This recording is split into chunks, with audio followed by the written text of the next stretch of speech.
I am someone who says what everyone else is thinking or talking about, not just with the refs, Did you post but that with after Detroit, after you guys lost? with Cleveland. I want people to hear what I just said. I am the only one, but if you ask our league, they feel the same exact way. I don't think people are fully understanding what we were talking about. And Do so you want to now, give it one more shot? no. Sophie Cunningham just detonated one of the WNBA's most sensitive subjects, and she did it in her very first podcast episode. From the moment she opened her mouth, she went straight for the jugular, exposing what she sees as deep flaws in the league's culture and operations. She didn't sugarcoat a thing, calling out jealousy between players, questioning how the league treats its biggest stars, and even tearing into the state of officiating. It just feels like people are jealous of this new little wave of... They are, but I just hate that because, like, this is what we've always wanted as a league. So, like, who cares who gets the credit? And if you're smart, you're making money off of them. What comes next is even more jaw-dropping. She accused the WNBA of presenting a polished, everything's fine image, while ignoring the growing frustration from both players and fans over inconsistent calls. But when it is a simple call right in front of your face multiple times, what are you doing? What are you doing? What call are you, like, bugged out All on of them. most? Everything? Like, it's just like they're just so inconsistent. Like, that's my thing. Like, if you're on the other team and you're going to be finding the shit out of me, yeah. cool. But let me do it to Didn't you. let you, yeah. In a league where speaking against the system can mean lost endorsements or fewer roster opportunities, Cunningham didn't just cross the line, she set it on fire. And what she says next is even more explosive. She shifts into a full-throttle defense of Caitlin Clark, claiming that in some locker rooms, there were actual discussions about showing her what the W really is, suggesting Clark has been deliberately targeted on the court. Wasn't she... Yeah, let me just tell people the story real quick because I don't let's think I've go. gotten to really tell my point of view of things. Yeah. Is like, you have seen players in our league try to, like, toughen up Caitlin. We call her Cece. For even when I wasn't on her team, like I know the talks that Phoenix had in the locker room of, like, no, we're gonna show her what the W really is. You know what I mean? And, like, I get it to a certain extent, and, like, every rookie coming into the league, that's how you're gonna treat them. But Right. there's just more for her. The deeper she goes, the more it sounds like she's not just defending a teammate, she's exposing a culture of internal politics and quiet hostility that could have major consequences for her own career. Once you put this much raw truth out in the open, there's no taking it back, and the fallout could be massive. In the very first episode of her new podcast, she bypassed the traditional WNBA media pipeline and went straight to fans, unleashing unfiltered commentary that league insiders usually keep behind closed doors. For decades, the WNBA's most powerful voices have operated through a controlled system, carefully managing player interviews, pushing sanitized narratives, and deciding who gets airtime. But Cunningham, she ripped that playbook to shreds, speaking openly about internal politics, player jealousy, and questionable officiating. She's put herself in direct conflict with the league's old guard, and the timing couldn't be more dangerous. The WNBA is in its biggest growth surge in years. Yet Sophie's truth-telling threatens to fracture the carefully curated image they've worked so hard to build. Now, every word she says is under the microscope, and whispers inside the league suggest her willingness to break the "don't air dirty laundry" rule could lead to serious professional fallout. For years, league-approved reporters acted as the gatekeepers between players and fans, controlling which stories broke and how they were framed. Sophie just proved those days might be over. With over 1.6 million TikTok followers and 1.1 million on Instagram, her reach dwarfs that of many so-called WNBA insiders. That's not just a vanity metric, it's a fundamental shift in media power. When she speaks, her words travel farther and faster than anything a beat writer can push out. And unlike traditional interviews, Sophie's audience hears her raw, unscripted voice. No editor cutting lines, no PR rep approving talking points. That's exactly what makes her dangerous to the league's old media structure. For the first time, a player with mass appeal is building her own platform that competes directly with, and in many cases outperforms, the league's official channels. The WNBA can't control the message if they can't control the messenger, and that reality has traditionalists in a quiet panic. Cunningham's most explosive reveal came when she described DeWanna Bonner's unprofessional mid-season departure from the Indiana Fever, something the league had kept vague. Sophie didn't just imply tension.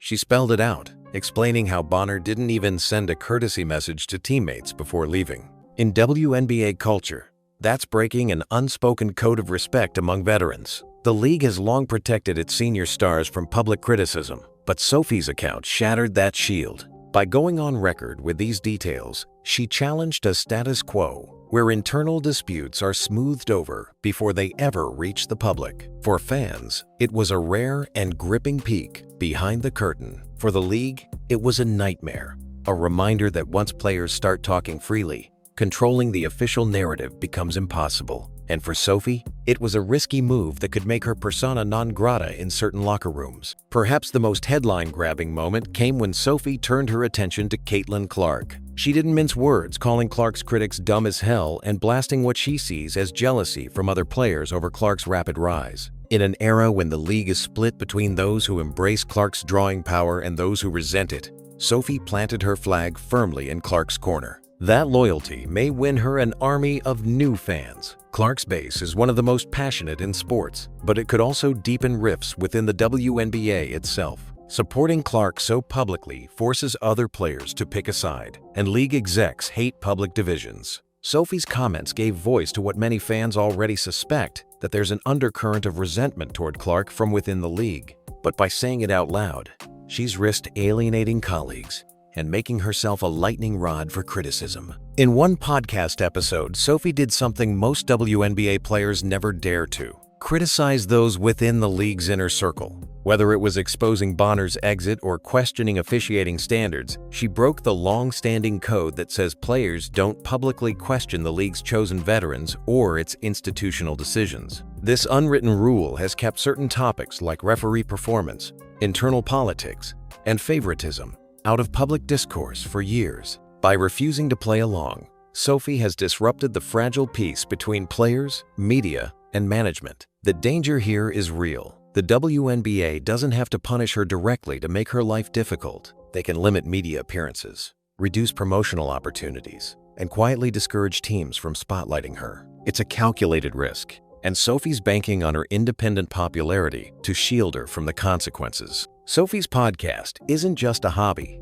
It's backed by Colin Cowherd's The Volume, a major player in mainstream sports media. That's significant for two reasons. First, it signals that male-dominated sports platforms see value and profit in unfiltered WNBA storytelling. Second, it gives Sophie a much larger stage, one that bypasses the league entirely. For traditional WNBA media, this is a nightmare scenario. A star player with direct fan access now has the resources and marketing power of a national sports network behind her. The Volume didn't sign Sophie to be a safe, league-friendly voice. They brought her in because controversy sells, and Sophie's willing to go where other players won't. This partnership ensures her message and her criticisms will reach a far wider audience than the WNBA can comfortably manage. Since Sophie's podcast launch, multiple reports suggest sports networks are suddenly rushing to sign other WNBA players for their own shows. It's a defensive move. If they can't stop player-driven media,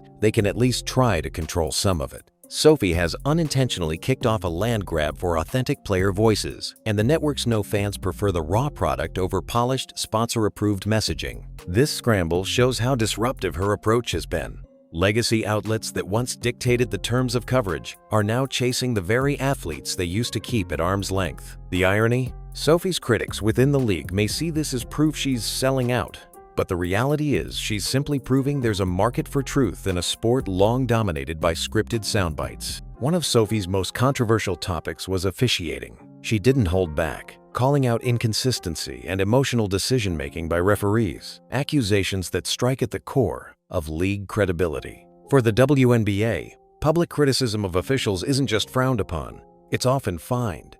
Sophie's willingness to risk that shows how committed she is to addressing what she sees as systemic problems. Her frustration mirrors what fans and players have grumbled about privately for years, that games are too often decided by questionable calls and uneven enforcement. By putting it on record, Sophie has given critics of WNBA officiating a high-profile voice, but she's also put herself in the crosshairs of a league that does not take kindly to public challenges of its authority. If there's one thing Sophie's rise proves, it's that fans are tired of corporate polished PR statements. They want emotion, conflict, and honesty, the very things the league has tried to manage out of its public image. Sophie's style taps directly into that demand, offering a behind-the-scenes look at the WNBA's real personalities and tensions. The danger is that this approach thrives on controversy. The moment she tones it down to appease league officials, she risks losing the audience that made her platform explode in the first place. That's the tightrope she's walking.